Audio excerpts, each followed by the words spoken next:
খুব কমই আছে। কেউ কেউ 4 বার আবাদ করে, 1 বছর করে না। কিন্তু দুনিয়ার বেশিরভাগ দেশগুলোতে 1 বার থেকে 2 বারের বেশি কখনো আবাদ হয় না। দুনিয়ার অসংখ্য দেশ আছে, এই যে যেমন ধরেন বাংলাদেশের সাথে ভারত 26 গুণ বড়, বাংলাদেশের চাইতে রাশিয়া 100 বেশি গুণ বড়, চায়না 70 বেশি গুণ বড়। কিন্তু এই দেশগুলোতে হাজার হাজার কিলোমিটার রয়েছে যেগুলোতে একটা ফসল জন্ম হয় না। সেদিক থেকে আমরা ছোট্ট ভূখণ্ড হলেও আল্লাহ অনেক নিয়ামত দিয়েছে। আমাদের মানুষরা এত পরিশ্রমী, দুনিয়ার যেখানে যায় সেখানে তারা সাকসেস করে, কিন্তু সাকসেস হতে পারে না নিজ দেশে। আমাদের দেশে দেখবেন বিশ্ববিদ্যালয়ে পড়াশোনা করে ফার্স্ট হয়, বাংলাদেশের শিক্ষক হতে পারে না, কারণ রাজনৈতিক সিস্টেমের কারণে। অথচ এরা গিয়ে দুনিয়ার সেরা বিশ্ববিদ্যালয়ের শিক্ষক হচ্ছে। এই ছাত্ররা গিয়েই দুনিয়ার সেরা বিজ্ঞানী হচ্ছে, বিদেশে গিয়ে সেরা ডাক্তার হচ্ছে। আপনি ইংল্যান্ডে যাবেন, লন্ডনে যাবেন, নিউ ইয়র্কে যাবেন, আমেরিকার দেখবেন সেরা সেরা ডাক্তার যারা, সায়েন্টিস্ট যারা, বেশিরভাগই বাংলাদেশ অথবা ইন্ডিয়া অথবা পাকিস্তানি। কিন্তু আমরা আমাদের দেশগুলো ভালো কিছু করতে পারছি না, কারণ আমাদের দেশের সিস্টেমটা নাই। এই মেধাগুলো কাজে লাগানো আমাদের জায়গা নাই। এই কারণে তো আমরা গরিব। সরকার হাজার হাজার কোটি টাকা দিচ্ছে, কিন্তু জনগণের কাজে লাগছে না। কেন লাগছে না? কারণ সর্বস্তরে সৎ এবং দক্ষ নেতৃত্বের অভাবে বাংলাদেশ দুর্নীতিতে ভরে গেছে। এই বাংলাদেশকে যদি আমরা ভালো করতে চাই, তাহলে দুর্নীতি মুক্ত বাংলাদেশ করা ছাড়া আর আমাদের কোনো রাস্তা নাই।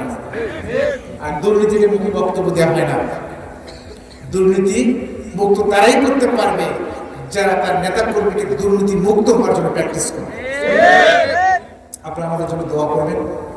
আল্লাহ যদি আপনারা আমাদের পাশে থাকেন, আল্লাহ যদি আমাদেরকে সুযোগ দেয়, ইনশাআল্লাহ এই বাংলাদেশকে একটা সার্টেন টাইমের মধ্যে একটা দুর্নীতি মুক্ত বাংলাদেশ করার জন্য আমরা সর্বোচ্চ চেষ্টা করবো ইনশাআল্লাহ।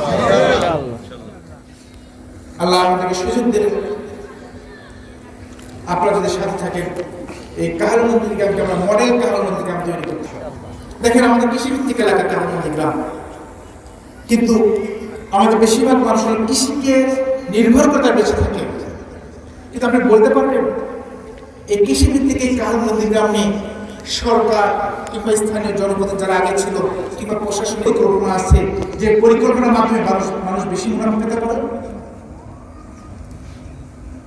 অথচ একটু সুন্দর করে পরিকল্পনা নিলে যে আমাদের এই অঞ্চলকে ভেজিটেবল এক্সপোর্ট প্রসেসিং জোন তৈরি করা সম্ভব।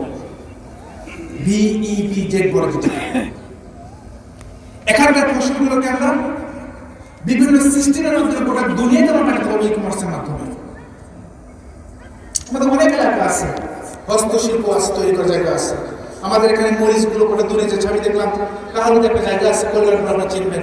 প্রতিদিন মোট 100 টন মরিচ দেশে বিভিন্ন জায়গায় চলে যাচ্ছে। বাংলাদেশের বৃহৎ এই সরিষার যে উৎপাদন হয় তার একটা বড় জায়গা হলো আপনার বিবিপুর এলাকাতে।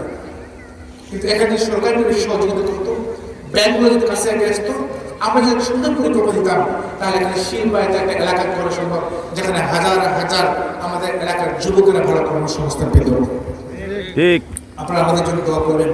আল্লাহ যদি সুযোগ দেয়, ইনশাআল্লাহ আমাদের দেশ বিদেশ থেকে শেখা অভিজ্ঞতা নিয়ে আমাদের প্রিয় মাতৃভূমি বাংলাদেশকে আমরা নতুন করে প্রতিটি ক্ষেত্রে সাজিয়ে তা চাই, এমনভাবে সাজাতে চাই যাতে মানুষ তার স্বপ্নগুলো যেন ফিরে পায় ইনশাআল্লাহ। আর এই পরিবর্তন এমনি এমনি হবে না, আমাদের চেষ্টা করতে হবে। চেষ্টা ছাড়া আল্লাহ এমনি করে দেবে? আমরা চেষ্টা করছি, আপনাদের চেষ্টা করতে হবে। আল্লাহকে বলছেন আল্লাহ কোন জাতির কোন কওমের ভাগ্যের পরিবর্তন করে না যতক্ষণ না তারা নিজেরাই নিজেদের ভাগ্যের পরিবর্তনে সচেষ্ট হয়। সুতরাং আমরা যে জাতির পরিবর্তন চাই, তাহলে আমাদেরকে অবশ্যই আমাদের জায়গা থেকে চেষ্টা করতে হবে। সম্মানিত উপস্থিতি, আমি আমার কথা দীর্ঘায়িত করতে চাই না। আমাদের এই মাদ্রাসার জন্য আমরা আমাদের জায়গা থেকে যতটুকু পারি সহযোগিতা করবো ইনশাআল্লাহ। আর পাশাপাশি আমার কাছে যতটুকু একজন ভাই বলেছিলেন যে এখানে একটা সাবমার্সিবল কিংবা ট্যাঙ্ক দরকার মনে হয়। তো আমার সাথে একজন ভাই আছেন, আব্দুল সালাম ভাই, আপনাদের একটা সাবমার্সিবল ট্যাঙ্ক করবো। উনি 50,000 টাকার বিনিমূল্যে একটা সাবমার্সিবল ট্যাঙ্ক হিসেবে বিক্রি করে দেবেন। পাশাপাশি আমাদের পক্ষ থেকে আমরা একটা যতটুকু পারি আমরা সহযোগিতা করবো ইনশাআল্লাহ। আপনারা সবাই ভালো থাকবেন। যা লাগওয়া যাহাকাল বাতিল ইন্নাল বাতিলা কানা যাহুকা। আসসালামু আলাইকুম ওয়া রাহমাতুল্লাহি ওয়া বারাকাতুহু।